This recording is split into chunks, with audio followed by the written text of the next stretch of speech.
ప్రార్థన చేసుకుందాం.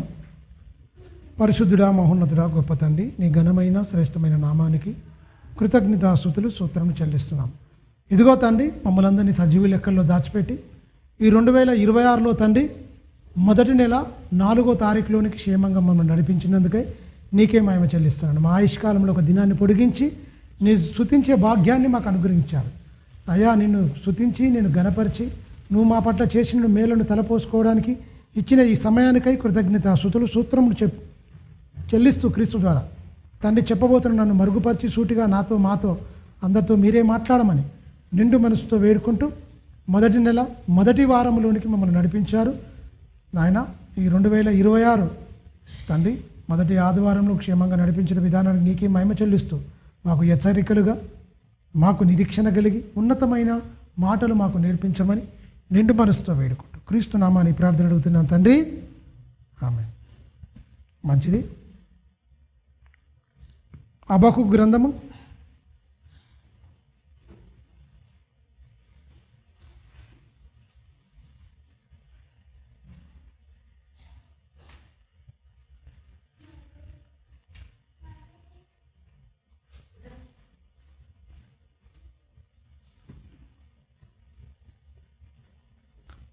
3వ అధ్యాయం హబక్కూకు గ్రంథము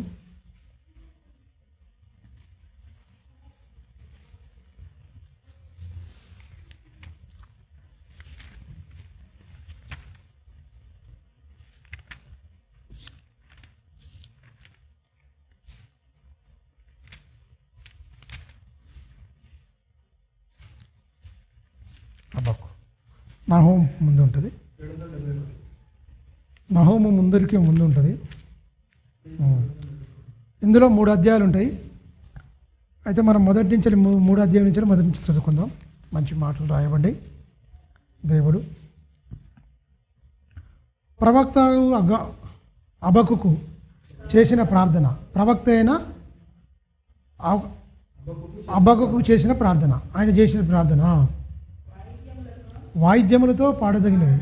అంటే ఆయన ప్రార్థన చేస్తుండే ఇవన్నీ ఎదుర్కోవడం. మొదటి అధ్యాయం 2వ అధ్యాయంలో మొత్తం దేవుని మీదనే ఇవన్నిట్లు అవుతున్నాయి ఎందుకు అంటాడు. మొత్తం అది నెబుకద్నెజరు రాజుతో గురించి చెరకు పోయే ముందు రాయబడిన గ్రంథము హబక్కూకు.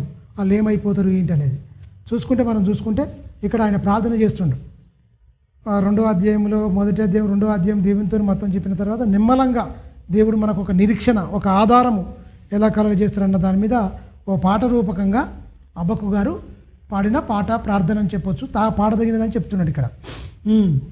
యెహోవా నిన్ను గూర్చిన వార్త విని నేను భయపడుచున్నాను. యెహోవా సంవత్సరములు జరుగుచుండగా నీ కార్యములు నూతనపరచబడదు. ఏమంటాడు? సంవత్సరాలు ఏమైపోతున్నాయి? జరుగుచున్నాయి, వెళ్ళిపోతూనే ఉన్నాయి. మీరు గమనించండి. చూస్తుండగానే 2025 వెళ్ళిపోయి 2026 వచ్చేసినాం. జనవరి 4వ తారీఖులో మనం అందరం వచ్చినాం. అంటే సంవత్సరాలను తరిగిపోతున్నాయి మొత్తం. ఆయన కార్యములు ఏమైపోతున్నాయి? నూతనపరచబడుతున్నాయి. నిజమే కదా. కార్యములు అంటే ఏంటి? నూతన ఏం పరుస్తున్నాడు అంటే మనుషులు ఉంటారు కదా, మనుషుల్నే మనం చూసుకుంటే ఏమైపోతున్నారు? కాలం, ముసలి వాళ్ళు, మధ్య వయసు, వీళ్ళందరూ వెళ్ళిపోతున్నారు. కాలచక్రం నూతనపరచబడుతున్నారు. కొత్త యువత, కొత్త రక్తం అంటారు కదా, వాళ్ళందరూ వస్తూనే ఉన్నారు, నూతన పరుస్తున్నారు. పాతవి గర్చించున్నాయి, కొత్తవి అవుతున్నాయి. ప్రకృతిలో మనం చూస్తే ఎన్ని కొత్తగా ఆవిష్కరణలు జరుగుతున్నాయి. శిల్పంలో కానీ కంప్యూటర్లో కానీ మొత్తం నూతన పరచబడుతున్నాయి. మొత్తం అంటే ఆధునికమైన టెక్నాలజీతో మొత్తం ఏం చేస్తున్నారు? నూతన పరుస్తున్నారు. మొత్తం అబ్బురపోతున్నారు. మొత్తం ఏంటి ఏం కథ అని. అవునా? ప్రతిదీ మొత్తం ఆధునికమైన టెక్నాలజీతో మొత్తం వెళ్ళిపోతున్నారు. కానీ మనుషుల బ్రతుకులు ఉండాలి, నూతన పరచబడాలనే దేవుడు. వస్తువుల్లో నూతనపరచడం కాదు, మనిషి బ్రతుకుల్లో నూతనపరచబడాలి. వస్తువుల్లో కొత్తదనం ఉంది, వస్తువుల్లో అన్ని రకరకాలుగా ఉంది. మీరు గమనించండి. నేను మొన్న చూసిన, అప్పుడు మనుషులు పేడను చేతులతో తీసేది, ఇప్పుడు మిషన్ తీస్తుంది. తెలుసా? అప్పుడు పాలు పిండేది మనుషులు, ఇప్పుడు మిషన్ పిండుతుంది. మిషన్ పిండుతుంది. అమ్మో చేయలేకుండా నొప్పుతారు ఏం కథ అని. అప్పుడు పశువులకి మేత గీయాలంటే ఏం వేయాలి? ఇప్పుడు మిషనే కథ. టక్కన పోతే మిషనే మొత్తం ఇట్లా పోసుకుంటూ పోతే దాన తింటున్నాయి. అంతా మిషన్లు వచ్చేసినాయి. మొత్తం మనుషులకు చాలా ఇదే. మనుషులు చేసే పనులు మొత్తం మనుషులకు బదులుగా ఏమొచ్చినాయి? కృత్రిమమైన రోబోలు వచ్చినాయి, మిషన్లు వచ్చినాయి రకరకాలుగా. అప్పుడు ఏమొచ్చినాయి? మనం రోట్లేసి దంచుకోవాలి. ఇప్పుడు మిక్సీలు వచ్చినాయి. ఇంకా కొత్త కొత్తగా వచ్చినాయి మొత్తం. రుబ్బురోలు అప్పుడు రుబ్బుకునేది మామూలుగా, ఇప్పుడు గ్రైండర్లు వచ్చినాయి, చిన్న చిన్నవి కూడా. ఇంట్లో చేసుకునేవి పెద్దవి వచ్చినాయి రకరకాలుగా. మనం పచ్చడి కచ్చాపిచ్చ ఉండాలిగా, కచ్చపిచ్చ దంచుకునేది కూడా మిషన్ టకటక ఇట్లా రుబ్బుకుంటే కచ్చపిచ్చ నీకు ఎలా తినబుద్ధి అవుతుంది ఏం కథ. అలాంటివి కూడా వచ్చినాయి. బ్లేడ్లు ఉంటాయి, తాడుతో ఇలా అంటే సగం సగం కొన్ని ముక్కలు మొత్తం మెత్తగా కాదు, పేస్టు పచ్చిగా కచ్చగా ఉంటుంది. అవి కూడా చేసుకునేటట్టుగా మనిషి ఏం కావాలో ఆయన చేసుకున్నాడు. ఒకప్పుడు షేవింగ్ ఏంటి, నేను నిన్నట చూసిన, స్నానం చేసుకుంటే ఇట్లా దువ్వెలాగా ఉంటుంది, ఇట్లా దూకుంటే మొత్తం జుట్టు నుండి గిక్కోవచ్చు, ఇంకొంత పోయే పని లేదు. ఇట్లా దూకుంటుంది, గడ్డం ఇట్లా దూకుంటే చాలు, ఇట్లా అనుకుంటే చాలు, మంచిగా దువ్వెలాగానే ఉంటుంది. ఎంటికలు ఒకటి కూడా కట్ చేసుకుంటుంది. ఇట్లా అనుకుంటే చాలు, వాళ్ళ దగ్గరికి పోలేదు, ఎక్కడ కట్ కాదు, ఎంటికలు ఉంచదు. అంటే ఎంత టెక్నాలజీ చూడు, ఇది నూతనం. అబ్బా గొప్పగా అనుకుంటాం మనం. మిషన్ పెట్టేది ఇప్పుడు మిషన్లు అంటే ఇప్పుడు వచ్చినాయి. ఇప్పుడు కొత్తగా నూతన ఆవిష్కరణ, రౌండ్గా ఉంటుంది. ఇలా అంటే మొత్తం తిరిగిపోతుంది, కానీ ఎక్కడ ఏముండదు, రౌండ్గా ఉంటుంది. ఆ ఎంటికలు మొత్తం కట్ చేసుకోవడం పోతుంది. నున్నగా గింత కూడా బ్లేడ్ అది తిరుగుతుంటుంది, బాల్ లాగా రౌండ్గా ఉంటుంది. ఇట అంటే ఎందులో మనం వస్తువులో ఏం చూస్తున్నాం, నూతనత్వం చూస్తున్నాం. దేవుడు ఏమనుకుంటాడు, సంవత్సరాలు సరిపోతే నీ బతుకుల్లో నూతనత్వం కావాలి, నాకు నీ బ్రతుకు నూతనపరచబడాలి, వస్తువుల్లో కాదు నూతనం చూడేది.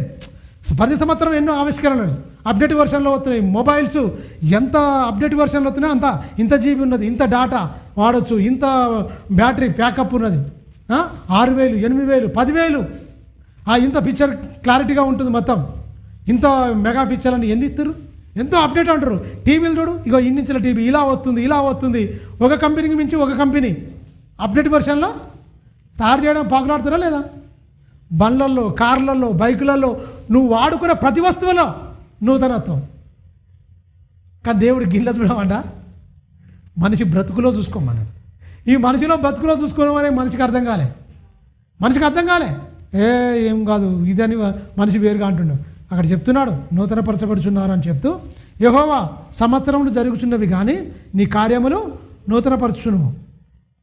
సంవత్సరములు జరుగుచుండగా దాన్ని తెలియజేయము. చూడండి, కోపించుచూనే వాత్సల్యమును, నువ్వు వాత్సల్య పూర్ణుడు నాయన, ప్రేమగల తండ్రివి నాయన. కోపించుతున్నావు, ఎందుకు కోపిస్తున్నాడు? మా పాపమును బట్టి నువ్వు కోపిస్తున్నావు, మంచిదే నాయన. కొంచెం వాత్సల్యం కూడా నువ్వు జ్ఞాపకం చేసుకో. నువ్వు మరీ కోపివి కాదు, మనుషుల పాపాలను బట్టి కోపిస్తున్నావు, కానీ అందులో మంచి వాళ్ళు కూడా ఉండరు. ఒక్కసారి వాత్సల్యంతో జ్ఞాపకం చేసుకో. ఈ చెడ్డవారితో మంచివారితో పోతిగా ఏం ఉండదు భూమి మీద. ఒక్కసారి జ్ఞాపకం చేసుకో. అందులో అందరూ చెడ్డవాళ్ళు కాదు, అందులో కొంతమంది చెడ్డవాళ్ళు ఉన్నారు. ఆ చెడ్డవాళ్ళని బట్టి నువ్వు కోపించిన వరకు మంచి వాళ్ళు కూడా వాళ్ళతో నశించిపోతారు. అందుకనే వాత్సల్యము నువ్వు జ్ఞాపకం చేసుకో అని దేవునికి ఏం చేస్తున్నాడు, రిక్వెస్ట్గా ఆయన పాట ద్వారా ఆయన దేవుని విన్నపములు చేస్తున్నాడు మనం చెప్పొచ్చు. తెలియజేయము, చూడండి, తెలుసుకోము. దేవుడు తేమానులోని బయలుదేరుచున్నాడు, పరిశుద్ధ దేవుడు పారానులోని వేయి చేయుచున్నాడు. ఆయన మహిమ ఆకాశం అంతటా కనబడుతుంది. ఏంటి, ఆయన మహిమ ఆకాశం అంతటా కనబడుతుందట. అంటే భూమి మీద కనబడాలి కదా మహిమ, ఆకాశం అంతటా కనబడుతుందట. మీరు గమనించండి, ఈ భూమి కూడా ఆకాశంలోనే వేలాడదీయబడింది, శూన్యములో ఉంది. శూన్యములో మొత్తం సృష్టిని చేసిన మహాదేవుడు, అంతేనా కదా? ఆకాశంలో ఏం కనపడుతుంది, నక్షత్రాలు చూడండి, ఆ గెలాక్సీ చూడండి ఎలా ఉంటాయో. పాటల్లో మనకు ఆ డిజిటల్ మొత్తం చూసి మొత్తం హెచ్డీలో చూపిస్తే ఆ సృష్టి మొత్తం, ఆ నక్షత్రాలు అవన్నీ చూస్తే ఎలా అనిపిస్తాయి, చాలా ఉన్నతంగా అనిపిస్తుంది. ఏంది ఈ నక్షత్రాలు, ఏంటి ఈ గొప్పగా ఇవన్నీ ఏంటని చాలా చూసినా కొద్దిగా, అంటే కన్ను ఆశ తీరదంతా ఇదిగా ఉంటుంది. ఆ నక్షత్రాలు ఇలా చూసి మొత్తం డిజిటల్లో మొత్తం ఎడిట్ చేసి మొత్తం పెడతారు కదా పాట రూపంలో. ఇవన్నీ చూసి ఆకాశంలో నక్షత్రాలు ఇవన్నిటి చూపిస్తున్నప్పుడు ఎంత బాగుంటుంది ఆ మహిమను. అందుకనే 19వ అధ్యాయం చూడండి, ఈ మాట ఇక్కడనే పెట్టుకొని, కీర్తనల గ్రంథము 19వ అధ్యాయంలో చాలా మంచి మాటలు చెప్తాం, చాలాసార్లు విన్నాం, మనం చదివినాం. 19వ అధ్యాయం మొదటి వచనం, ఆయన మహిమని తెలుస్తుందట. ఏం తెలిపింది మహిమ అంటే ఇక్కడ చెప్తుంటే చూడండి, 19వ అధ్యాయం, ఆకాశములు చూడండి దేవుని మహిమను, ఆకాశములు దేవుని మహిమను వివరించుచున్నవి, అంతరిక్షము ఆయన చేతి పనిని ప్రచురము చేయుచున్నది, పగటికి పగలు బోధ చేయుచున్నది, రాత్రికి రాత్రి జ్ఞానము తెలుపుతున్నది. వాటికి భాష లేదు, మాట లేదు, వాటి స్వరము వినపడదు, వాటి కొలనూలు భూమి అంతటా వ్యాపించి ఉన్నది. లోక దిగంతముల వరకు వాటి ప్రకటనలు ఎవరు ప్రకటించాలి? లోకము దిగంతముల వరకు, లోకము భూదిగంతముల వరకు నాకు సాక్షులుగా ఉండి ప్రకటించమని చెప్పింది ఎవరికి? మనుషులకే కదా, దేవుని బిడ్డలకే కదా. ఏ బోధలు చేస్తున్నాయట? నక్షత్రాలు. సృష్టి మనిషికి బోధ చేస్తుందా? చేస్తుంది. తూర్పున ఉదయించిన సూర్యుడు పనమట అస్తమించి మళ్ళీ ఉదయించిన చోటుకు పరిగెడుతున్నా లేదా? పరిగెడుతున్నది. 4 అంటే 12 నెలలు, 12 నెలలు, కాలానికి 4 నెలలు, అంతేనా? వర్షాకాలం 4, ఎండాకాలం 4, చలికాలం 4, 4 ముళ్ళ 12 నెలలు అవుతుంది. మీరు గమనించండి, ఈ 12 నెలలు ఏమైనా క్రమం తప్పుతుందా? వర్షాకాలం బాగా పట్టే టైంలో ఎండాకాలం కొడితే బతుకులు ఏమైపోవాలి? చలికాలం పెట్టే టైంలో కూడా ఎండాకాలం ఉంటే ఏమైపోవాలి? ఈ అన్నీ మనకు అవసరం. చలికాలం మనకు అవసరము, ఎండాకాలం మనకు అవసరము, ప్రతిదీ మనకు అవసరమనే భూమి మీద సమతుల్యంగా పెట్టిన. అందుకనే 4 నెలలు 4 నెలలు 4 నెలలు ఇవన్నీ నీ శరీరానికి అవసరం. అంతకంటే ముందుగా నిన్ను పోషించాలంటే భూమికి అవసరం. చలికాలం వచ్చే పంటలు కొన్ని ఉంటాయి, ఎండాకాలం వచ్చే కొన్ని పంటలు, అవునా కాదా? ఎండాకాలం ఏమవుతుంది? మ్యాంగో ఇవన్నీ వస్తుంటాయి, మొత్తం మంచి పండ్లు, మామిడి పండ్ల సీజన్ ఎక్కువ ఉంటుంది, అవునా? చలికాలం వచ్చిందనుకో సీతాఫలాలు అనేది చాలా ఎక్కువ ఉంటాయి. ఈ చలికాలంలో ఏమేమి అన్నీ ద్రాక్ష పండ్లు, ఇంకా వేరే గ్రేప్స్ కానీ ఎక్కువ చాలా చేసుకొని, ఇప్పుడు ఇక శివరాత్రి వస్తుంది కదా, అన్నీ తెచ్చుకొని ఉంటారా? కంపల్సరీ చేస్తుంటారు. అందుకనే ఈ కాలాలు మనకు అవసరం. ఎందుకంటే కొన్ని చీకటి కూడా అవసరం. ఎందుకంటే చీకటిలో మొక్కలు బ్రతుకుతాయి మంచిగా. ఎప్పుడు ఎండగొట్టినా కూడా మొక్కలు చనిపోతాయి. కానీ అందుకని చీకటి అవసరం, అది ఎదగాలి, అది ఫలించాలి. అందుకనే కాలాలు, ఋతువులు. వీటి భాష అట ఏమవుతుందట? భూదిగంతముల వరకు వెళ్ళిపోతుందటండి, వ్యాపించి ఉన్నదటండి. లోకమందంతటా వాటి ప్రకటన బయలువెళ్ళుచున్నవి. వాటిలో ఆయన సూర్యునికి గుడారం వేసిన. ఎట్లో వేసిండు? ఆకాశంలోనే సూర్యునికి ఒక గుడారం వేసిండు. మొత్తం ఎవరి కోసం? అది మన కోసం. ఆది కాండంలో మనకు కనిపిస్తుంది. పగటి ఏళ్ళకు పెద్ద జ్యోతిని, రాత్రి ఏళ్ళకు చిన్న జ్యోతి. అది భూమి మీదకి ఆకాశం కాదు, ఆకాశం కింద ఉండేటి, ఆకాశంలో ఉండేటి ఏరే. సూర్యుడు ఆకాశానికి కిందికి మనకు వస్తాడు సమీపంగా. ఆకాశంలో ఉండడు, ఆయన అక్కడ పెట్టేసిండు అంతా జ్యోతులుగా. ఒక లైట్ కనుక మనం పెట్టుకుంటాం కదా ఇంట్లోగానా, మనకు వెలిగించుటకు. అది ఆకాశంలో ఉండదు, మధ్యలో ఉంటుంది, మనకు కింది భాగం కొత్తది. అది మొత్తమే ఆకాశ నక్షత్రం లేరు. చాలా పైన ఉంటాయి అన్ని నక్షత్రాలలో. ఆ సూర్యుడు ఉన్నాడు, చంద్రుడు ఉన్నాడు, కిందికుంటాయి. అటు మహిమ వివరించుతుంది మనకు చక్కచంగా. ఆ సూర్యుడికి గుడారం వేసిందని చెప్తున్నాడు. అతడు తన అంతఃపురములో నుండి బయలుదేరు పెళ్లి కుమారుని వలె ఉన్నాడు. సూర్యుడు పరిగెత్తి ఉల్లసించినట్లు తన ప్రథమునందు పరిగెత్తి ఉల్లసించుచున్నాడు. అతడు ఆకాశమున దిక్కు నుండి ఈ దిక్కు నుండి బయలుదేరి ఆ దిక్కు వరకు. ఎవరు? సూర్యుడు చెప్తున్నాడండి, ఉల్లసిస్తున్నాడు, తిరిగి వస్తున్నాడు. మనకి ఏం కనిపిస్తుంది? తిరుగుతుందని మనకు అనిపిస్తుందా? కానీ గంటకు 1,11,600 కిలోమీటర్ల వేగంగా భూమి పరిగెడుతుందట. అది వినబడదంటే మనం చచ్చిపోతాం. పిడుగు శబ్దం వినబడుతుంది కదా, పిడుగులు లాంటి శబ్దం అయితేనే మనం గుండె పట్టుకుంటాం, అమ్మో ఒకటే దడుచుకుంటాం. అది భూమి శబ్దం అయితే చచ్చిపోతాం మనం. బండికి కనుక సైలెన్సర్ ఫిట్ చేసినట్టు ఆ రణగణ ధ్వనులు మనకు వినబడకుండా మంచిగా భూమికి సైలెన్సర్లా ఫిట్ చేసింది మొత్తం. ఏది వినబడదు నీకు. చిన్న కదిలించినట్టు అయిపోతేనే గుండె ఆగిపోయినంత పని అవుతుంది. భూమి ఇంత సెట్ చేసి ఇంత క్రమంగా ఉన్నదంటే చుట్టూ తిరుగుతుంది మొత్తం. భూమి మొత్తం తన చుట్టూ తను తిరుగుతుంది. సూర్యుని చుట్టూ తిరగాలి. భూమి తన చుట్టూ తను తిరుక్కోవాలంటే ఏమంటే 24 గంటలు. అదే సూర్యుని చుట్టూ తిరగాలంటే సంవత్సరం. ఇవన్నీ క్రమాన్ని పెట్టిండు మొత్తం. కక్షలో తిరగాలి ఇవన్నిటిని. అలా అనుకుంటే ఇవన్నీ కాంతి నక్షత్రాలుగా ఈ సృష్టి కలిగి ఎన్ని సంవత్సరాలు అవుతుంది, ఎన్ని సంవత్సరాల నుంచి సృష్టి పుట్టిందంటే శాస్త్రవేత్తలు తేల్చిన ఫలితార్థం ఏంటంటే చెప్పింది ఏంటంటే సుమారు ఒక 1800 సంవత్సరాలు అవుతుండొచ్చు, 1800 కోట్ల సంవత్సరాలు అవుతుండొచ్చు అంటుండు. 1800 కోట్ల సంవత్సరాలు అవుతుండొచ్చు ఈ సృష్టి పుట్టి అంటుండు. మీరు గమనించండి, 1800 కోట్ల సంవత్సరాల. ఇంకే అంచనా అంతే, జస్ట్ అంచనే. హబుల్ టెలిస్కోప్ కనుక్కొని అంతరిక్ష నేత్రం అలా చూస్తే భూమి ఇంకా ఆకాశం ఇస్తూనే ఉందట. అది నిమ్మలంగా లేదట. హబుల్ టెలిస్కోప్ కానీ ఆకాశ నేత్రం అని దానికి పేరు పెట్టి దాన్ని ఇలా చూస్తే ఇంకా ఏమైపోతుందట, విస్తరిస్తూనే ఉందట. అంటే దానికి అంతు పంత అనేది లేదు, కనుగొనలేదు. అందుకనే ఇప్పటికి ఏ శాస్త్రవేత్తకు ఎవ్వరికి అంతు చిక్కినదే ఈ సృష్టి కార్యాలు. ఇంతెందుకు, మనం ఎలా అవుతున్నామో చూలాలి గర్భమందు ఎముకలు ఏ రీతిగా ఎదుగునో మనిషి నీకు తెలియదు అన్నాడు. అంతే, ఒక్క మాటలో. తల్లి గర్భంలో మనిషి నిర్మాణం ఎలా జరుగుతుందో ఏ శాస్త్రవేత్త చెప్తాడు? ఎవడు చెప్తాడు? చెప్పలేడు. అని వల్ల కాదు.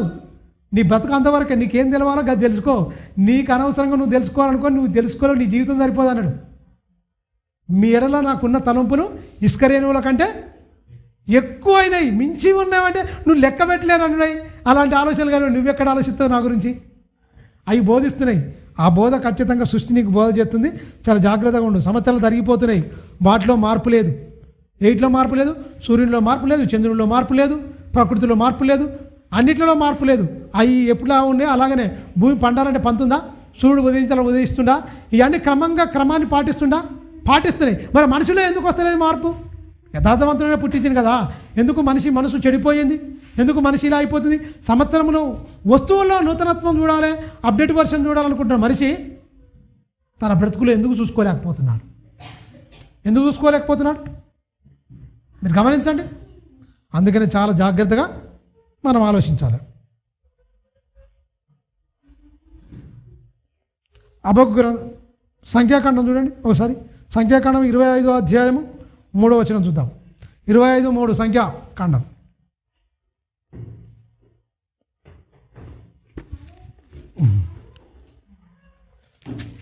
25వ అధ్యాయము. మీరు గమనించండి, ఇశ్రాయేలు గురించి చెప్తున్నాడు. 25వ అధ్యాయము సంఖ్యాకాండము.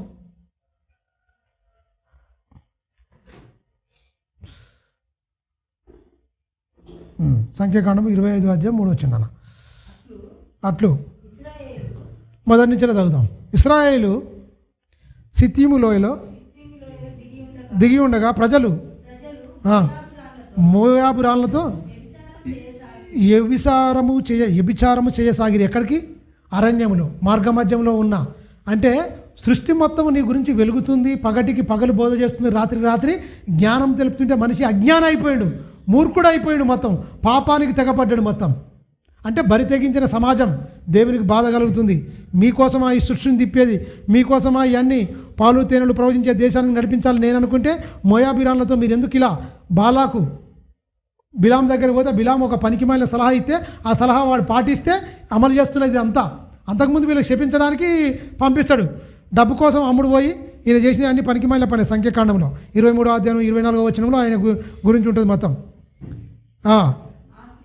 ఆ స్త్రీలు తమ దేవతల బలులకు ప్రజలను పిలువగా వీరు భోజనము చేసి వారి దేవతలకు నమస్కరించి అట్లు ఇశ్రాయేలు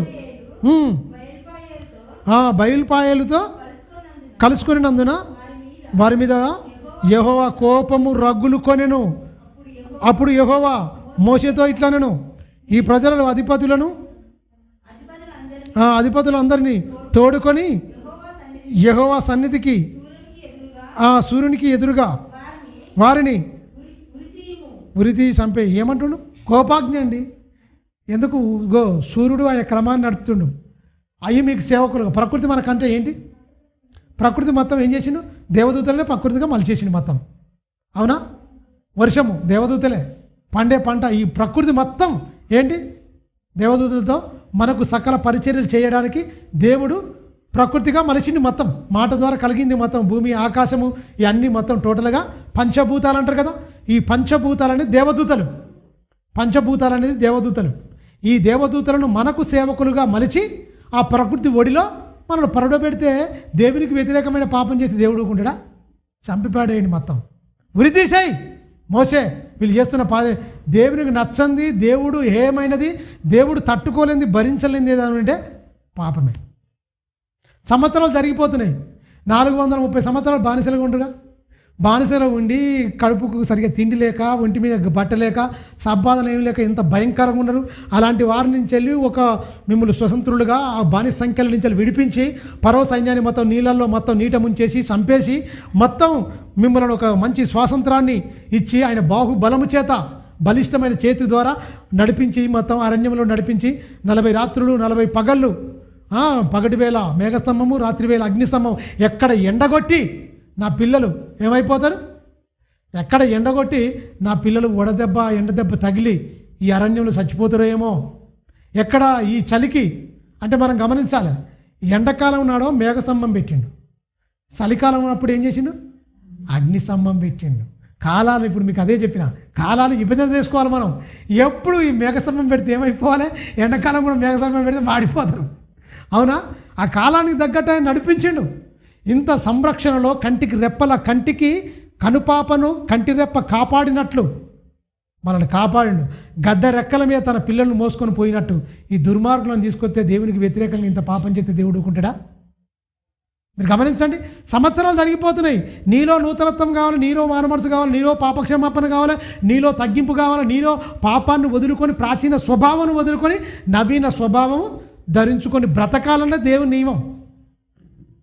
మీరు గమనించండి, వస్తువుల్లో కొత్త కొత్త వర్షం చూస్తాం కానీ మన బ్రతుకుల్లో కొత్తదనం ఏమైనా ఉందా అని చూసుకోలేకపోతున్నాడు. ఇశ్రాయేలు కూడా అదే, ఆ పాత జీవితం పోయి తిరిగి అందుకే బాధపడుతున్నాడు.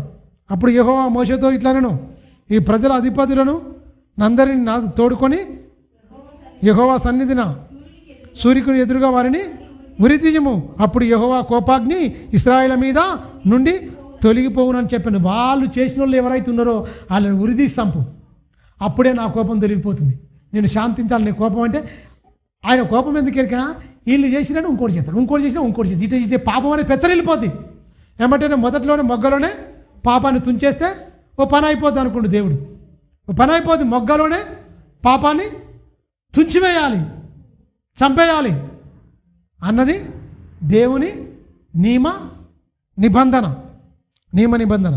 ప్రియమైన దేవుని పిల్లరా, అందుకని కోపాగ్ని చల్లారుతుంది. ఇశ్రాయేలు మీద నుండి ఆయన కోపము తొలగిపోవును. కాబట్టి మోషే ఇశ్రాయేలును న్యాయాధిపతులను పిలిపించి మీలో ప్రతివాడును బయలుపాయలతో కలుసుకుని తన వంశం వారిని చంపవలని చెప్పాను. ఇదిగో మోషే కనుల ఎదుట ప్రత్యక్షపు గుడారపు యొక్క ద్వారమున యొద్ద ఏడ్చున్న ఇశ్రాయేల సర్వ సమాజం యొక్క కన్నుల ఎదుట ఇశ్రాయేలుతో ఒకడు ఒక మిద్యాను స్త్రీని తోడుకొని వచ్చాను. చూడండి, యాజకుడైన అహరోను మనవడును ఎలియాజరు కుమారుడైన చూడండి ఫినెహాసు వచ్చి గుండెల్లో దింపేసిండు. ఇద్దరికి దిగిపోయింది గుణపం. ఏది? ఈట అంటే చాలా షార్ప్గా ఉంటుంది. మొత్తం కర్ర కొసకు ఏముంటుంది? ఇనుముతో షార్ప్ చేసి పెడతారు. ఈట దింపేసి చచ్చిపోయిరండి. అప్పుడు దేవుడు సంతోషపడుతుంది. చూడండి, అప్పుడు దేవుడు సంతోషపడుతుంది. సమాజం నుండి లేచి ఈట చేత పట్టుకొని పడక చోటుకి ఆ ఇశ్రాయేలుని వెంబడి వెళ్ళి ఆ ఇద్దరిని అనగా ఆ ఇశ్రాయేలుని ఆ స్త్రీని కడుపులో గుండా దూసుకొని పోవునట్లు పొడిచెను. అప్పుడు ఇశ్రాయేలు నుండి చూడండి తెగులు నిలిచిపోయాను.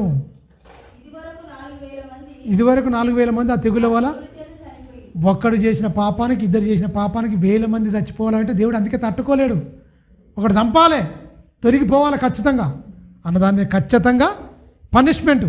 అందుకనే చూడండి ఏమంటుండో చూడండి. ఇంకా అప్పుడు యెహోవా మోషేకు ఇలాగ సెలవిచ్చెను, యాజకుడైన అహరోను మునిమన్మడైన ఎలియాజరు కుమారుడైన ఫినెహాసు వారి మధ్యన నేను బాగా గమనించండి, నేను ఓర్వలేని దానిని తానును అంటే దేవునికి కలిగిన మనసు కలిగి ఉన్నది.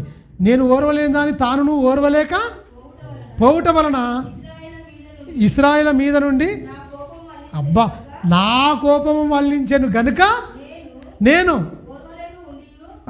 ఓర్వలేక ఉండి ఇశ్రాయేలును నశింపజేయలేదు అంటుండు. నశింపజేయడానికి ఒకరిని ఏం చేసిండు? ఒకరిని చంపేసిండు, స్త్రీని చంపేసిండు, ఆమెను చంపేసిండు, ఆడిని చంపేసిండు.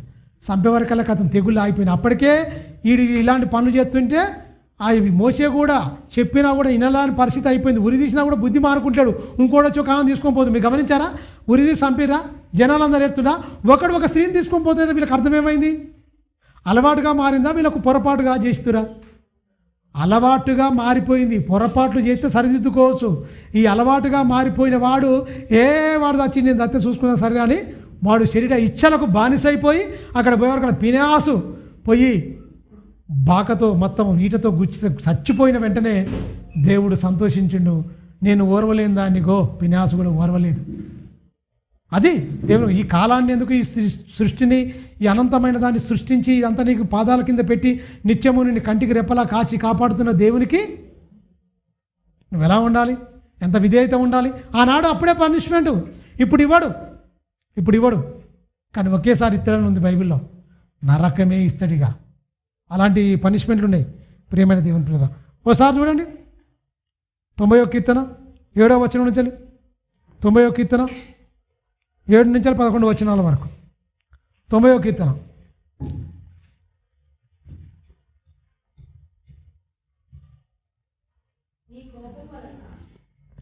చూడండి ఏమంటున్నా ఆయన చెప్తున్నాడు. 90వ కీర్తనలో 7వ వచనం, నీ కోపం వలన అయ్యా, నీ కోపం వల్ల నేను క్షీణించుతున్నాను, నీ ఉగ్రతను బట్టి దిగులు పడుచున్నాను, మా దోషములను. ఇది మోసే చేస్తున్న దైవజనుడైన మోసే చేస్తున్న ప్రార్థన అని చెప్తుండు. నీ కోపం వలన మేము క్షీణించిపోతున్నామయ్యా, క్షీణించిపోచున్నాము, నీ ఉగ్రతను బట్టి దిగులు పడుచున్నాము, మా దోషములు నీవు నీ ఎదుట ఉంచుకొని ఉన్నావు. ఎక్కడ ఉంచుకుంటాట? కనులు ఎదుట ఉంచుకుంటాట. ఎక్కడ తప్పించుకుంటారు ఏం కదా, దేవుడు తన ఎదుట పెట్టుకుంటాట మొత్తం. ఎవడెవడో ఏం చేస్తుండే ఏం కదా అని పినాసును రేపిండు. పినాసు పోయి గుండెల్లో దింపేసిండు, మొత్తం కడుపులోకి దిగిపోయింది, మొత్తం ఇటు దిగిపోయింది, చంపేసిండు మొత్తం. చూడండి ఇంకా చూడండి, నీ ముఖ క్రాంతిలో మా రహస్య పాపములు కనబడుచున్నవి. ఎక్కడట? ఎవ్వరు చూస్తలేరు, మేము చాలా మంచోళ్ళం అనుకుంటే ఆయన ఏమంటాడు? ఆయన ముఖ క్రాంతిలో, అయ్యా నీ ముఖ క్రాంతిలో మా దోషములు మా పాపములు క్లియర్ కట్గా కనపడుతున్నాయి. మీరు గమనించారు, ఎక్కడ దేవుని తెలియకుండా వాడిని పాపం చేయగలడా? అండి? చేయలేడు. దేవునికి కనబడే స్పష్టమేమీ లేదు. ఈ ప్రకృతిలో ప్రతిదీ అణువు, ఆ ప్రకృతిలో నువ్వు కూడా ఒక భాగమే కనుక నీ అంతరంద్రియములను కూడా పరీక్షించగల దేవుడు.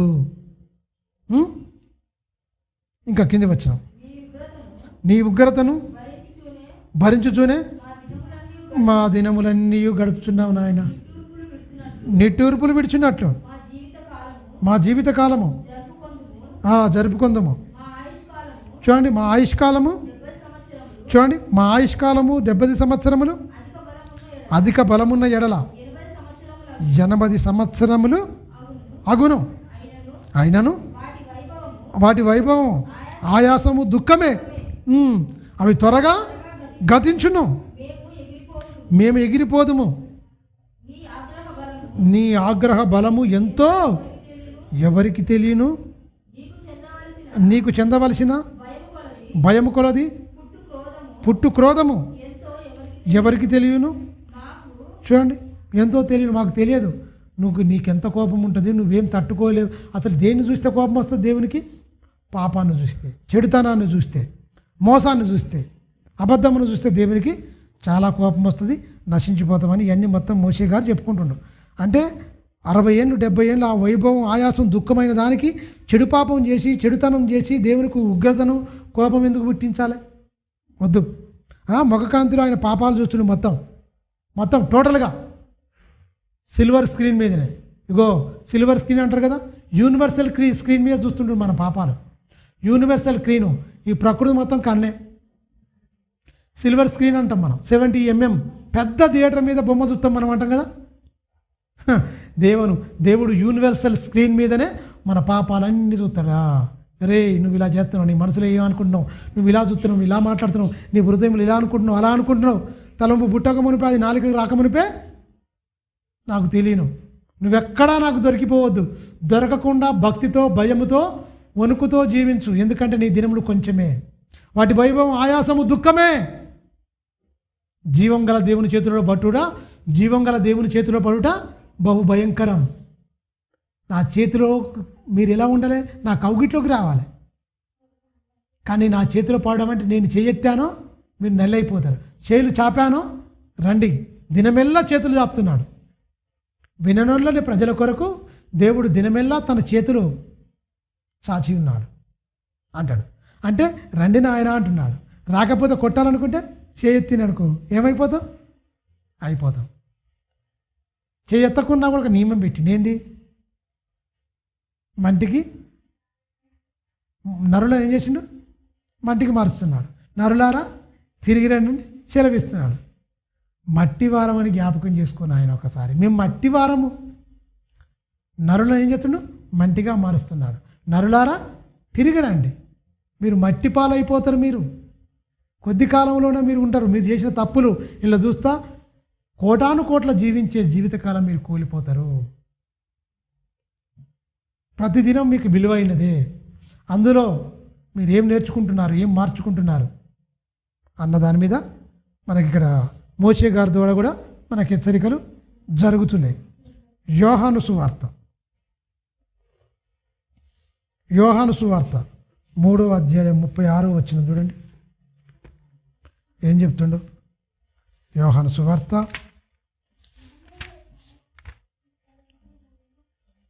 3వ అధ్యాయం 36వ వచనము. 33 నుంచి చదివితే మంచిగా ఉంటుంది. 35 నుంచి చదువు ఎక్కువైంది. తండ్రి కుమారుణ్ణి ప్రేమించుచుండగా ఆయన చేతికి సమస్తమును అప్పగించి ఉన్నాడు. కుమారు యందు విశ్వాసం ఉంచువాడు ఎవడో నిత్య జీవం గలవాడు. కుమారునికి విధేయుని కానివాడు చూడడు కానీ దేవుని ఉగ్రత వాని మీద నిలిచి ఉంటుంది అంటుండు. దేవుని ఉగ్రత వాని మీద నిలిచి ఉంటుంది. ఎందుకు? నమ్మాలి, ఖచ్చితంగా యేసుక్రీస్తుని నమ్మాలి. దేవుడు ఏం చేస్తున్నాడు? కుమారుణ్ణి ప్రేమించుచున్నాడు గనుక ఆయనకు చేతికి సమస్తమును అప్పగించి ఉన్నాడు. కుమారుని నందు విశ్వాసం ఉంచువాడు ఎవడో నిత్య జీవం గలవాడు. కుమారునికి విధేయుని కానివాడు జీవమును చూడడు కానీ దేవుని ఉగ్రత అతని మీద నిలిచి ఉన్నది. దేవునికి కుమారుడి కంటే విధేయుని కానివాడు. విధేయుడు వేరు, అవిధేయుడు వేరు. విధేయుడిగా మనం మారిపోవాలి, అవిధేయుడిగా మారడానికి వీల్లేదు. విధేయుని కానివాడు, విధేయుడిగా ఉండనివాడు ఏమైపోతాడు? ఉగ్రతను సమకూర్చుకున్నట్టే, ఆ ఉగ్రత అతని మీద నిలిచి ఉన్నట్టే. అంటే తండ్రి కుమారుని చేతికి సమస్తమును అప్పగించి ఉన్నాడు. కుమారుని యందు విశ్వాసం ఉంచువాడు ఎవడో నిత్య జీవం గలవాడు. కుమారునికి విధేయుడు కానివాడు జీవమును చూడడు కానీ దేవుని ఉగ్రత వాని మీద నిలుచును. విధేయుడైతే జీవంలో ఉంటాడు, విధేయుడు కాకపోతే ఉగ్రత వాని మీద నిలుస్తుందని ఖచ్చితంగా హెచ్చరిస్తున్నాడు. సంవత్సరంలో జరుగుతున్నాయి కదా, ఏ క్షణాన్ని ఏమైపోద్దో మనకు తెలియదు కనుక కంపల్సరీ మనం చూసుకోవాలి. మరి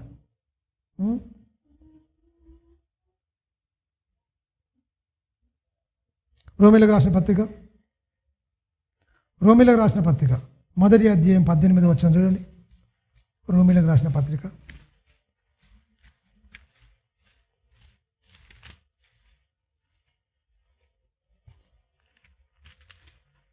1వ అధ్యాయము చూడండి 18వ వచనం నుంచి చూడండి. దుర్నీతి చేత సత్యమును అడ్డగించు మనుషుల యొక్క సమస్త భక్తి మీద దుర్నీతుల మీదను దేవుని కోపము పరలోకము నుండి బయలుపరచబడుచున్నది. మీరు బయలుపరచబడుచున్నది అవిధేయుల వారి మీద, దుర్నీతి పరుల మీద, అక్రమార్కుల మీద అంటుండే ఒక్క మాటలో. మీరు గమనించండి, ఎందుకు దేవుని కోపం వస్తుంది? దుర్నీతి చేత సత్యమును అడ్డగించు మనుషుల యొక్క సమస్తమైన భక్తిహీనత మీదను దుర్నీతి మీదను దేవుని కోపము పరలోకము నుండి బయలుపరచబడుచున్నది. చూడండి, ఎందుకనగా దేవుని గూర్చిన జ్ఞానము తెలియ సత్యముగా అయినది, అది వారి మధ్య విషితపరచబడి ఉన్నది, విషితమై ఉన్నది. దేవుడు అది వారికి విషితపరచను.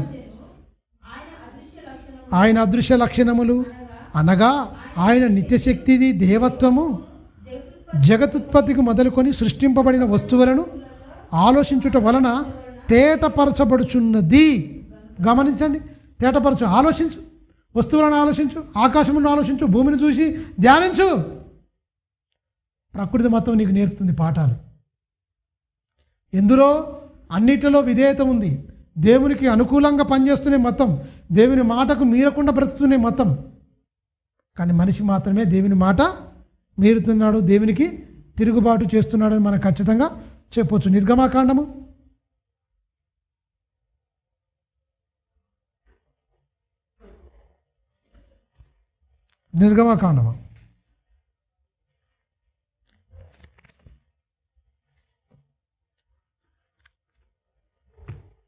34వ అధ్యాయం చూడండి, చక్కని మాటలు చెప్తుంది అక్కడ. నిర్గమాకాండము 34:6-7 నుంచి.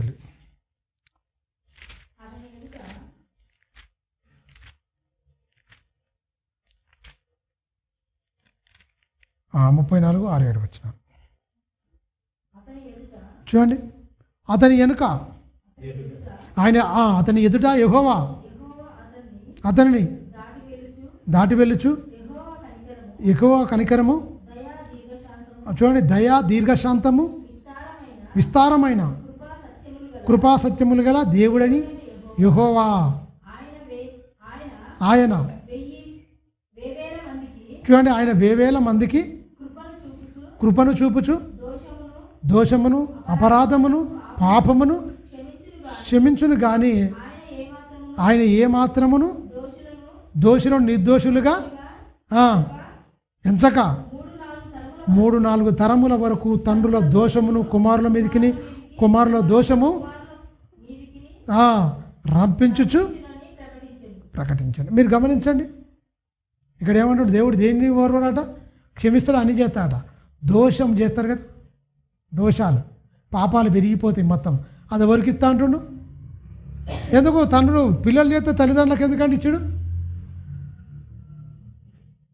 తండ్రుల దోషం ఎవరి మీదకి రప్పిస్తా అంటుడు? కుమారుల మీదకి రప్పి. ఎందుకు? నువ్వు పాపాలు మానుకొని నిన్ను ప్రేమించి నిన్ను గర్వఫలంగా పిల్లల్ని ఇస్తే నువ్వు చేసిన పాపాలే కాదు, నీ పిల్లలు కూడా అందుకంటే దుర్మార్గులు పెంచినవు కనుక నువ్వు చేసిన ఓటాలో వానికి కూడా ఇస్తే. ఎందుకంటే నువ్వు చేసిన వాటికి పశ్చాత్తాపంలే, నువ్వు నేర్చుకోలేదు, మార్చుకోలేదు. అందువల్ల నీ పిల్లలు కూడా ఏమైపోయారు? అలాగనే దుర్మార్గులు అయిపోయారు. అందువల్ల వాళ్ళ దోషం ఎవరికి నువ్వు చేసినా నీ పిల్లలు చేసిరు, వాళ్ళకు మొత్తం డబల్ అయిపోతున్నాయి. అందుకనే పిల్లలు కూడా తల్లిదండ్రులకు ఇస్తా అంటుండు. ఎందుకంటే పిల్లల్ని వాళ్ళు పెంచలే, వాడు కూడా చేస్తుండు, మొత్తం కలిపి కొట్టేస్తాం మీ మీదకి అంటుండు. మీరు గమనించండి ఏం చేస్తున్నాడు. 4వ వచనం చదువుతాం, చాలా బాగుంటుంది. కాబట్టి అతడు మొదటి పలకల వంటి 2 రాతి పలకలను చెక్కిన. అంటే మొదటి పలకలేమో దేవుడు ఇచ్చిండు, ఈ 2 రాతి పలకలు మోసే చెక్కిన. అవి పగలగొట్టేసింది కదా మోసే. తనకు యెహోవా ఆజ్ఞాపించినట్లు ఉదయమందు పెందకడ లేచి ఆ 2 రాతి పలకల మీద చేత పట్టుకొని సీనాయి కొండ ఎక్కగా మేఘములో యెహోవా దిగి అక్కడ అతనితో నిలిచి యెహోవా అను నామమును ప్రకటించెను.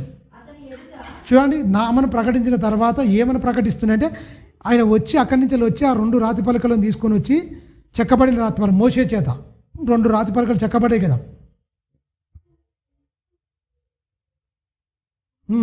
ఆ మొదటి రాతి పలకలు అంటే 2 రాతి పలకలు. మొదటి అంటే ఏంటి? దేవుడు ఇచ్చిండు, అవి పగలగొట్టేసిండు నేను.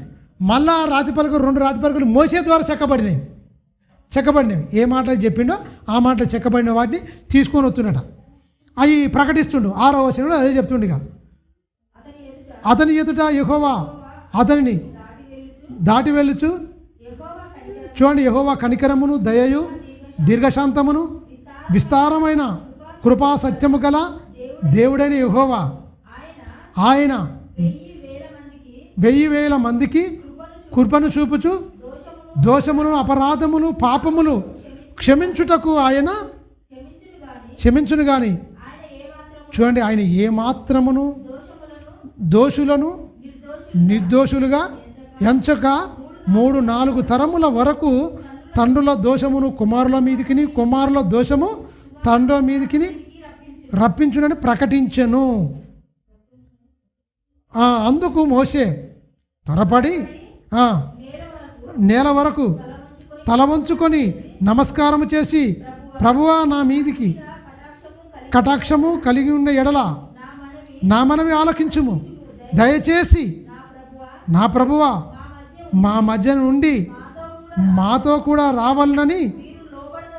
చూడండి, వీరు లోబడనొల్లని ప్రజలు మా దోషములు మా పాపములు క్షమించి మమ్మను నీ స్వాస్థ్యముగా చేసుకొనుము అని. అందుకు ఆయన, ఇదిగో నేను ఒక నిబంధన చేసి ఉన్నాను, భూమి మీద ఎక్కడైనను ఏ జనములోనైనను చేయబడని అద్భుతాలు నీ ప్రజల ఎదుట చేసేదను. నీవు ఏ ప్రజల నడుమ ఉందువో ఆ ప్రజలు యెహోవా కార్యములు చూతురు అని ఈయన వేడుకున్నాడు. దాటిపోతున్న చూసి ఎమ్మటే గ్రహించి ఆత్మలో తెలుసుకొని ఎమ్మటే ప్రభుకు మొరపెట్టాడు. మీరుంటేనే మేము బాగుపడతాం, మీరుంటేనే మాకు మంచిగా ఉంటుంది నాయన, నీవు ఉండాలి మాతోని అని వేడుకున్నాడు, ప్రార్థన చేస్తుండే. ఎవరు? అందరి పక్షాంగన ఎవరు పూటపడ్డారు? మోషేనండి. వేడుకున్నాడు. ఇప్పుడు ప్రజలందరికీ పూటపడ్డది, మధ్యవర్తిగా వచ్చింది ఎవరు? యేసుక్రీస్తు. మీరు గమనించండి, ఒకరిని కాపాడడానికి మధ్యవర్తి ఒకరు అవసరం. మోషే అవసరమైంది. పాలు తేనెలు ప్రవహించే దేశానికి ఐగుప్తు నుంచి కానాను నడిపించడానికి మోషే అవసరమైంది. పాపాలు చేస్తుంటే ఇవన్నీ హెచ్చరిస్తూ ఇవన్నీ చేస్తూ, ఖచ్చితంగా నువ్వు మా మధ్యలో ఉండాలా, మాకు నేర్పించయ్యా, నువ్వు ఉంటే తప్పలేదు, నువ్వు ఏ జనముల మధ్య ఉంటావో నా సూచక్రియలు మాత్కార్యాలు ఖచ్చితంగా కళ్ళార వాళ్ళు చూస్తారు.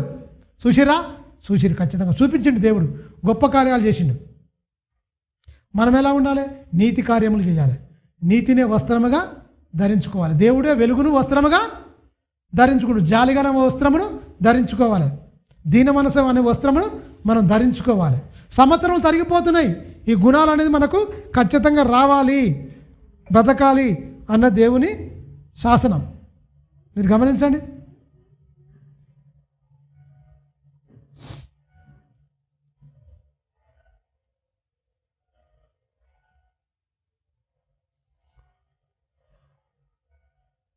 యెషయా గ్రంథము 34వ అధ్యాయం చూడండి ఒకసారి.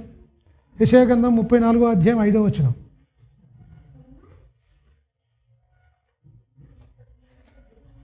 యెషయా గ్రంథం 34:5 నుంచి 10 వచనాల వరకు.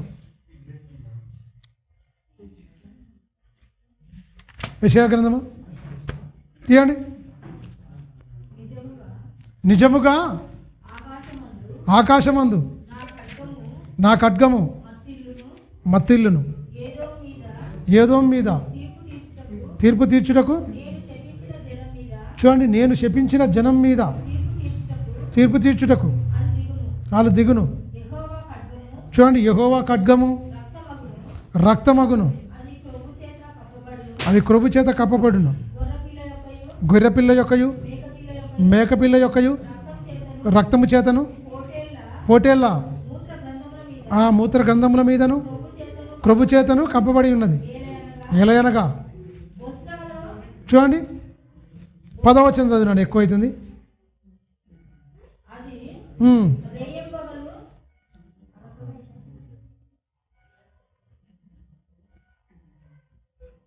యెషయా గ్రంథము 34వ అధ్యాయం కదా మనం చదివేది. 34వ అధ్యాయం 10వ వచనం చూడానా. అది రేయింబగళ్ళు ఆ ఆరకై ఉండును, దాని పొగ నిత్యము లేచును. కోడల యొక్క మేకలు మూత్రగంధములు ఇవన్నీ అంటే వీళ్ళ పాపాలను చేసిన పాపాలకు ప్రాయశ్చిత్తం చేసుకుంటారు వీళ్ళు.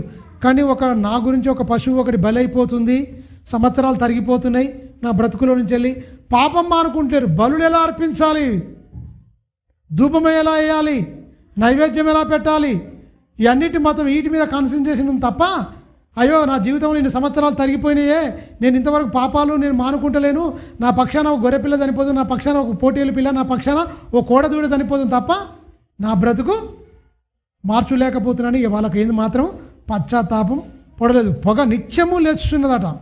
అది తరతరములకు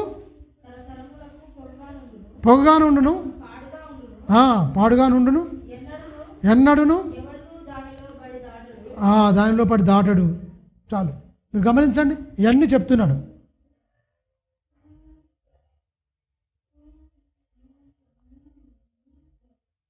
యెషయా గ్రంథమే 63వ అధ్యాయం మొదటి నుంచి 6 వచనాలు చూడండి. 63 మొదటి నుంచి 6 వచనాలు వరకు. 63వ మీరు గమనించండి. రక్తవర్ణములు వస్త్రములను ధరించి ఏదోము నుండి వచ్చుచున్నా ఇతడు ఎవడు?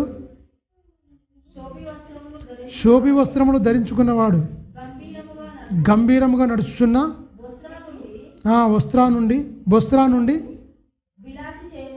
బిలాతిశయముతో వచ్చుచున్న ఇతడెవడు? నీతిని బట్టి మాట్లాడుచున్న నేనే, రక్షించుటకును బలాజుడైన నేనే. నీ వస్త్రములు ఎర్రగా ఉన్నవేమి? నీ బట్టలు ద్రాక్షగా ఉండగా తొక్కుచున్న వాడిని బట్టల వలె ఉన్నవేమి? చూడండి, ఒంటరిగా ద్రాక్ష గానుగను తొక్కి తిని జనములలో ఎవడును నాతో కూడా ఉండలేదు. కోపించుకొని వారిని తొక్కి తిని, రౌద్రము చేత వారిని అనగద్రొక్కి తిని, వారి రక్తము నా వస్త్రము మీద చిందినందున నా బట్టలన్నీ డాగులే. పగ తీర్చుకున్న దినము నా మనసులకు వచ్చెను. చూడండి, విముక్తి చేయదగిన సంవత్సరము వచ్చి ఉండెను. నేను చూచి ఆశ్చర్యపడి తిని, సహాయం చేయువాడు ఒక్కడును లేకపోయాను, ఆదరించువాడు ఒకడు లేకపోయాను. కావున నా బాహువును నాకు సహాయము చేసెను, నా ఉగ్రత నాకు ఆధారమాయను. కోపము కలిగి జనులను త్రొక్కివేసి తిని, ఆగ్రతపడి వారిని మత్తిల్ల చేసి తిని, వారి రక్తము నేల పోసివేసి తిని. యెహోవా మనకు చేసిన వాటిని అన్నిటినీ బట్టి యెహోవా కృపాతిక్షయములను యెహోవా గానము చేతును. ఈ ప్రవక్త అయిన యెషయా గారు చెప్తున్నాడు ఏమని? రక్తవర్ణ వస్త్రములను ధరించుకొని ఏదోము నుండి వచ్చుచున్న ఒక వ్యక్తిని చూస్తున్నట. ఎవరు? యెషయా గారు చూస్తున్నాడు. ఇతడు ఎవరు? ఇలా అయిపోయిన మొత్తం అంటే ద్రాక్షారసం కానీ ఇలా చిందింపబడింది కానీ ఆ రక్తవర్ణములు రూపకాలంకారంగా మనకి ఇక ఎక్కడ ప్రకటన గ్రంథంలో కూడా యేసుక్రీస్తు గురించి చెప్పబడిన సంగతులు ఉన్నాయి. అందువల్ల తొక్కినట్టు ద్రాక్షతోడు జనములు ఒక్కరును లేరు, అతను కూడా లేరు అని చెప్తున్నాడు మొత్తం. అంటే ఈ అన్నిటి గురించి చెప్తున్నాడు. మీరు గమనించండి, ఇక్కడ మనకు కావాల్సింది ఏంటంటే 2వ వచనంలో నీతిని బట్టి మాట్లాడుచున్న నేనే రక్షించుటకును బలాఢ్యుడినై నేను. నీ వస్త్రములు ఎర్రగా ఉన్నయేమి? నీ బట్టలు ద్రాక్ష గానుగను త్రొక్కుచున్న వాని వలె ఉన్నయేమి? చూడండి, నేను ఒంటరిగా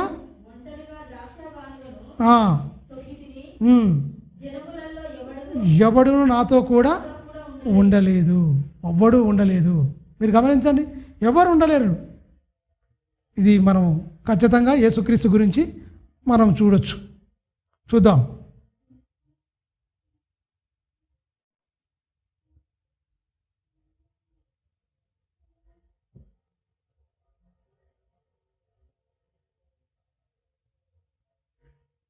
ఓకే.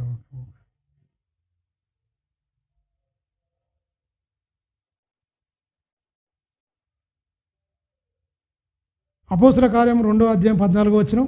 యెషయా గ్రంథం చూద్దాం. అపోస్తుల కార్యము 2వ అధ్యాయం 14వ వచనం చూడండి. అపోస్తుల కార్యములు 2వ అధ్యాయం 14వ వచనం చూడండి. అయితే పేతురు ఆ 11 నొక్కతో కూడా లేచి నిలిచి బిగ్గరగా ఇట్లనెను, యూదయ మనుషులారా, యెరూషలేములో కాపురమున్న సమస్త జనులారా, ఇది మీకు తెలియనుగాక. చెవియొగ్గి నా మాట వినుడి. మీరు ఊహించినట్లు మీరు మత్తు అంటే పెద్దకొస్తానే పండుగ నాడు వీళ్ళు వెళ్ళిపోయిన తర్వాత భాషను మాట్లాడుతున్నప్పుడు వీళ్ళు మత్తులు గారు, మీరు ఊహించినట్టు వీళ్ళు మత్తులు గారు, మద్యమైనను ఏది త్రాగలేదని ఆయన క్లారిటీ ఇస్తుండేవారు. యేసుక్రీస్తు గురించి గొప్పగా చెప్పడానికి పరిశుద్ధాత్మ వచ్చింది, వారి మీద దిగింది, నాలుకలుగా విభావింపబడి ఒక్కొక్కరి మీద రాలిన తర్వాత పేతురు 11 నుంచి ఒక్కడిని లేచి నిలబడి చెప్తున్న మాట సందర్భమా. పొద్దుపడిచి జామైనను కాలేదు. యోవేలు ప్రవక్త ద్వారా ప్రవచింపబడింది, చెప్పబడిన సంగతి ఇదే. ఏమనగా అంత్య దినముల యందు నేను మనుషులందరి మీద నా ఆత్మను కుమ్మరించేదను, మీ కుమారులను మీ కుమార్తెలను ప్రవచించెదరు, మీ యవ్వనులు దర్శనములు ఏమైపోది, దర్శనములు చూస్తారు, కళ్ళు కందురు కలుగుని అన్నీ, మీ వృద్ధులు కళ్ళు కందురు. ఆ దినములలో చూడండి, నా దాసుని మీదను నా దాసురాళ్ళ మీదను నా ఆత్మను కుమ్మరించేదను. ఎప్పుడు బైబిల్ పూర్తిగా రాయబడక ముందు ఇవన్నీ వచ్చినాయి, రాళ్ళే ఇవన్నీ చేసిరు మొత్తం. అన్యజనుల మీద మొట్టమొదటిగా పరిశుద్ధాత్మ దిగింది ఎక్కడ 10వ అధ్యాయంలో కొర్నేలు ఇంటి మీదనే ఫస్ట్ అన్యుల మీదకి పరిశుద్ధాత్మ రంగప్రవేశం జరుగుతుంది. ఆయన ఉప్పేలో ఉంటే ఆయనకు ఒక దర్శనం కనిపిస్తుంది. ఒక చెంగు 4 చెంగులు పట్టి మొత్తం అన్ని చతుర్పాద జంతువులన్నీ కనబడతాయి. సంపుకొని తిను పేతురు అన్నప్పుడు, నిషిద్ధమైంది నేను ఏం తిను పరువు అన్నప్పుడు, దేవుడు కలభావం చెప్పినప్పుడు ఒక 2 మనుషులను పంపిస్తాడు కొర్నేలు. అతన్ని దర్శిస్తాడు. ఇక్కడ ఇతని దర్శనం. అక్కడికి వచ్చిన తర్వాత మొత్తం క్లారిఫై చేస్తాడు. మొత్తం అక్కడ జరిగింది. ఒకసారి చూడండి. ఒకసారి యెషయా గ్రంథము 18వ అధ్యాయము 4వ వచనం. యెషయా గ్రంథము 18వ అధ్యాయం 4వ వచనం చూడండి. యెషయా గ్రంథము 18వ అధ్యాయం చూడండి. యెహోవా నాకు ఇలాగూ సెలవిచ్చుచున్నాడు. చూడండి, ఎండ కాయిచుండగానే వేసవి కోత కాలమున మేఘములో మంచు కురుచుండగానే నేను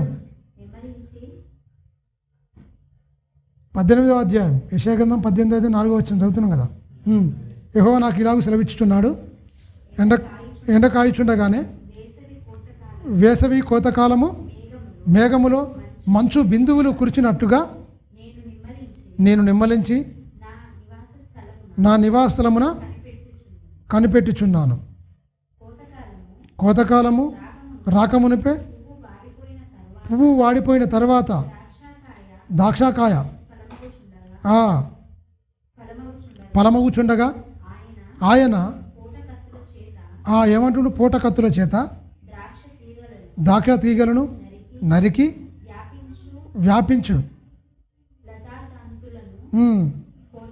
లతాతాంతులను కోసివేయును. అవి కొండల్లోని క్రూర పక్షులను భూమి మీదనున్న మృగములకును విడవబడును. మీరు గమనించండి, ఇక్కడ 4వ వచనం నుంచి మనం చూస్తే యెహోవా నాకు ఇలాగూ సెలవిచ్చుచున్నాడు. ఎండాకాలము కోతాకాలం అంటే సంవత్సరంలో గురించి మనం ఆలోచించాలి. ఇక్కడ కాలాలు ఇవన్నీ వస్తున్నాయి కంపల్సరీ.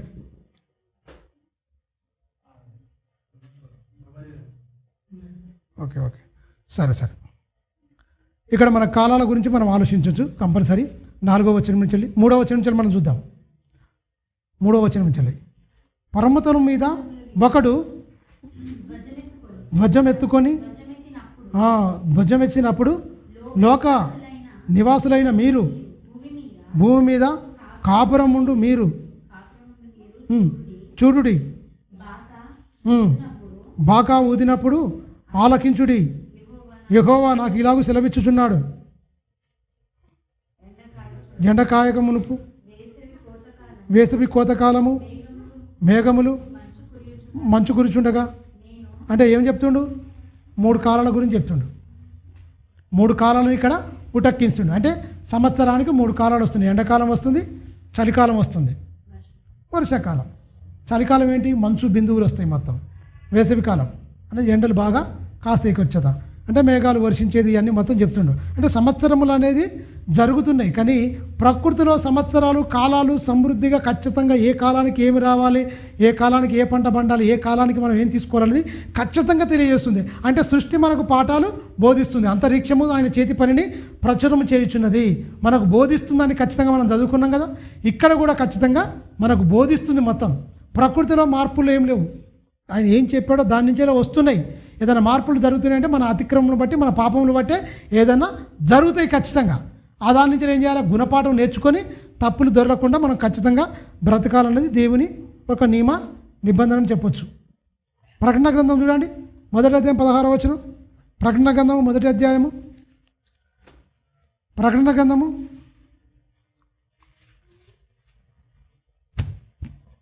గ్రంథము 1వ అధ్యాయము 16వ వచనం చూడండి. ఏమంటున్నాడు ఆయన వచ్చేటప్పుడు ఏమైపోతాడు ఏంటి అన్న దాని మీద 1వ అధ్యాయం 16వ వచనం.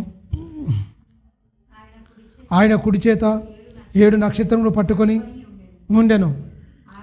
ఆయన నోట నుండి 200 ఖడ్గము వాడిగల ఖడ్గం ఒకటి బయట వెళ్ళి ఉండెను.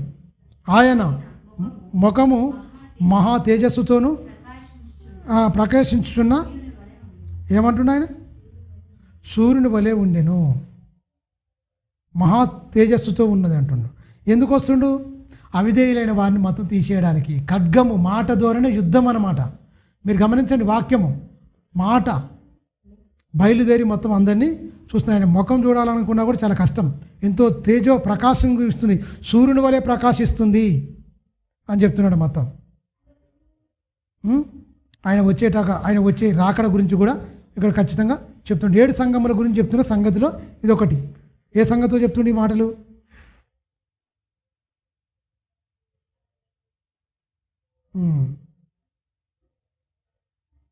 పన్నెండవ వచనం.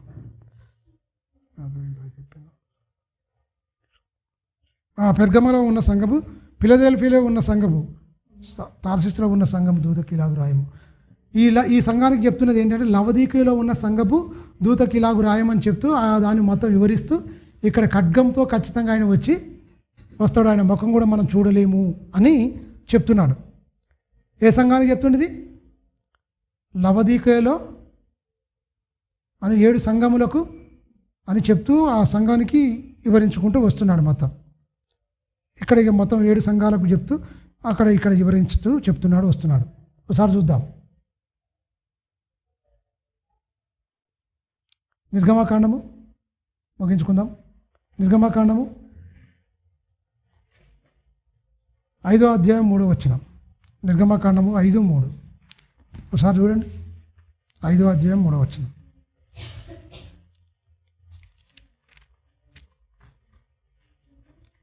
ఐదో అధ్యాయము 3వ వచనం. అప్పుడు వారు ఇబ్రీల దేవుడు మనల్ని ఎదుర్కొనెను, సెలవైన ఎడల మేము అరణ్యములోనికి 3 దినములు ప్రయాణమంత దూరము పోయి మా దేవుడైన యెహోవాను బలి అర్పించుచు లేని ఎడల ఆయన మా మీద తెగులుతోనైనను ఖడ్గముతోనైనను పడునేమో అని. ఎలా పడతాడు ఆయన? పరో దగ్గర వీళ్ళు చెప్తున్నారండి, మోషే అహరోను పోయి చెప్తున్నారు, పంపించు, దేవుడు మమ్మల్ని దర్శించిండు, మేము కొంత దూరం వెళ్ళిపోయి మా దేవునికి బలును అర్పించాలని ఏం చెప్తారు? పరోతో మాట్లాడుతున్నాడు మోషే. అంటే మోషే కాదు, అహరోను మాట్లాడుతుండు. మోషేకు నోరుగా ఎవరున్నారు? అహరోను ఉన్నాడు. అహరోను మాట్లాడుతుండు ఎవరితోని? పరోతో మాట్లాడుతున్న సందర్భం. దేవుడు ఎలా వస్తాడని చెప్తుండు?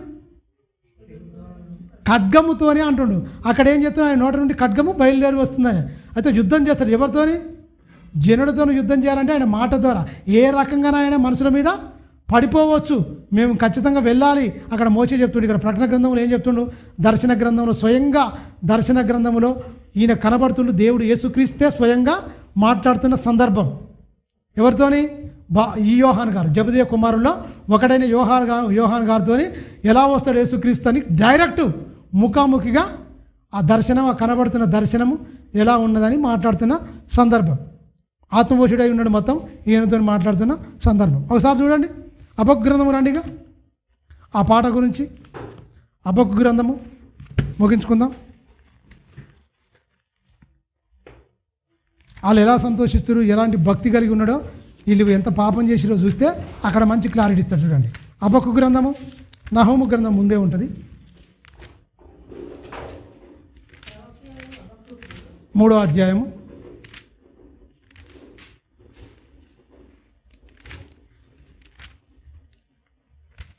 3వ అధ్యాయము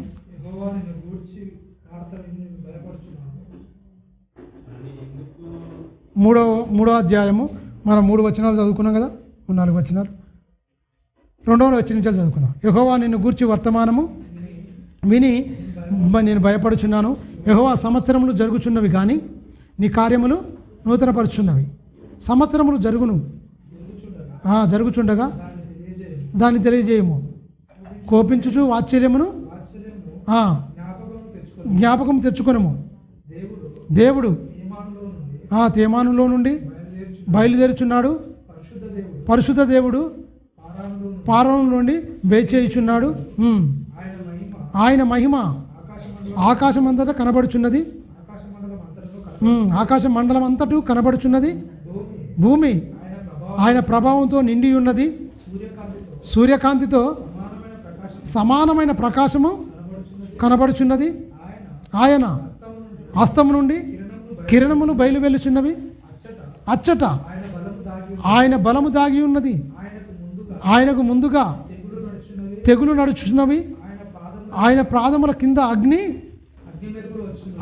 అగ్ని మెరుపులు వచ్చుచున్నవి. ఆయన నిలవబడగా భూమి కంపించును. ఆయన చూడగా జనులందరూ చూడండి ఇటు అటు తొలుగుదురు. ఆదికాల పర్వతములు బద్దలైపోవును. చూడండి పురాతన గిరులు అనుగును. పూర్వకాలము మొదలుకొని ఆయన ఈలాగు జరిగించువాడు. కుషియ డేరాలలో ఉపద్రవమును కలగగా నేను సూచితిని. మిద్యాను దేశస్థుడైన డేరాల తెరలు గజగజ వణికెను. యెహోవా నరుల మీదను, చూడండి యెహోవా నదుల మీదను నీ కోపము కలిగినందున, నదుల మీద ఉగ్రత కలిగినందున, సముద్రం మీద నీకు ఉగ్రత కలిగినందున గుర్రములు కట్టుకొని రక్షణార్థమైన రథముల మీద ఎక్కువెచ్చుచున్నావు. చూడండి ఇల్లు ఒరిలో నుండి ఇదంతా ఇది ఒక పాట అండి. ఇదంతా మొత్తం పాట పాడుతుండడు. ఎక్కువ అవుతుంది కనుక 17వ వచనం నుంచి చూద్దాం. 17వ వచనంలో మంచి మాట చెప్తుండు. ఇదంతా మొత్తం పాటే. చూడు అంజూరపు చెట్లు పూయకుండినను, దాకా చెట్లు ఫలింపకుండినను, ఒలివ చెట్లు కాపు కాయకపోయినను, చేనులోని పైరు పంటకు రాకపోయినను, గొర్రెలు దొడ్లో లేకపోయినను, శాలలో పశువులు లేకపోయినను, నేను యెహోవా యందు ఆనందించెదను. నా రక్షణకర్త అయిన దేవుడు నేను సంతోషించెదను. ప్రభువు యెహోవాయే నాకు బలము. ఆయనే నా కాళ్ళు లేడి వలె చేయును. ఉన్నత స్థలం మీద ఆయన నన్ను నడవజేయును. మీరు గమనించండి, నూతన సంవత్సరం వస్తుంది పోతుందంటే కథ మనం ఏమి నేర్చుకుంటున్నాం. ఈయన పశువులు లేకపోయినా అంతకుముందు హబక్కూ గారు దేవునికి వాద్యం ఆడతాడు, దిగిపోతాడు. మొత్తం 1వ అధ్యాయం 2వ అధ్యాయంలో మొత్తం అదే ఉంటుంది. కానీ 3వ అధ్యాయానికి వచ్చిన తర్వాత పాట పాడతాడు. ఇది పరిస్థితి, అన్నీ ఉన్నాయి నాయన, నాకు నిరీక్షణ ఉంది, నన్ను ఉన్నతమైన స్థలంలో నిలబెడతావు.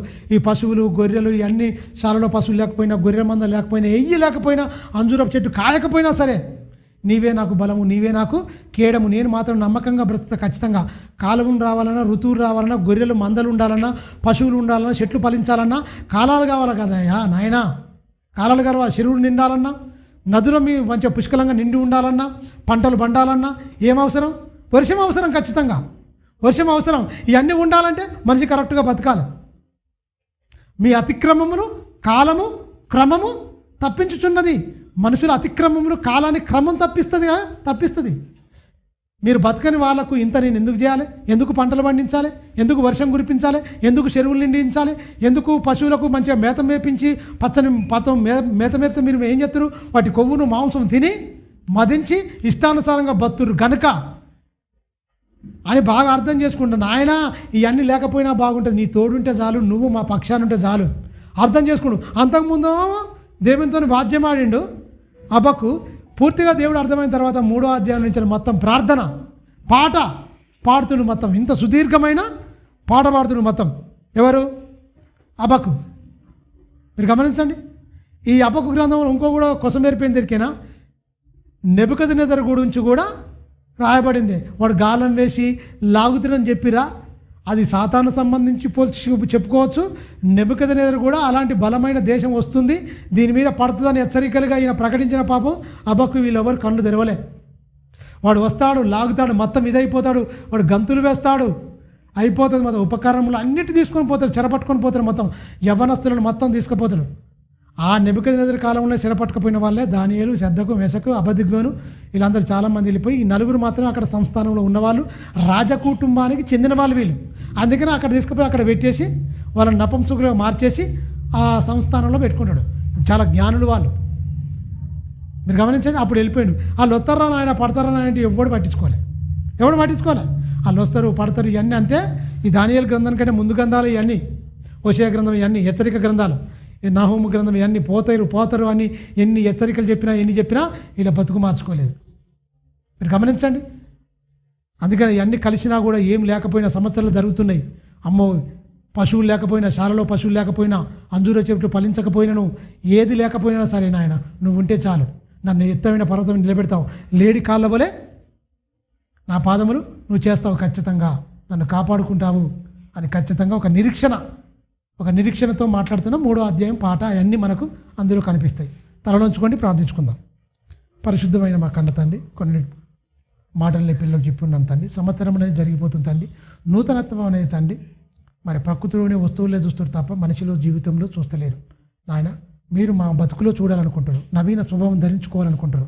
ప్రాచీన స్వభావం దాంతో క్రియలతో కూడిన దాన్ని సిలువ వేసి చంపాలి అంటున్నారు నాయన. పాత జీవితాన్ని పరిత్యజించాలంటున్నారు నాయన. చెప్పబడిన ప్రతి మాట విని విడిచిపెట్టి వారం కాకుండా విని మా బ్రతుకులను తండ్రి వాక్యానుసారంగా మలుచుకుంటూ ముందుకెళ్ళి అట్టి భాగ్యము అట్టి ధన్యత నీ బిడ్డలమైన మాకు అనుగ్రహించమని నిండు మనసుతో వేడుకుంటూ తండ్రి, చక్కని విషయాలు తండ్రి మాకు నేర్పిస్తున్న విధానానికి నీకే కృతజ్ఞత స్తుతులు స్తోత్రములు క్రీస్తు ద్వారా చెల్లిస్తూ, చెప్పబడిన ప్రతి మాట విని నీ బిడ్డలు గ్రహించి గమనించి నేర్చుకొని వాళ్ళలో ఉన్న లోటుపాట్లు మార్చుకొని ఈ నూతన సంవత్సరంలో అయిన తండ్రి కంప్లీట్గా నీకు దగ్గరగా జీవించే భాగ్యం మా అందరికీ దయచేయమని నిండు మనసుతో వేడుకుంటూ క్రీస్తు నామని ప్రార్థన అడుగుతున్నాను తండ్రి. ఆమేన్. ప్రభు నామని మీ అందరికీ వందనాలు. క్రీస్తుల శుభాలు.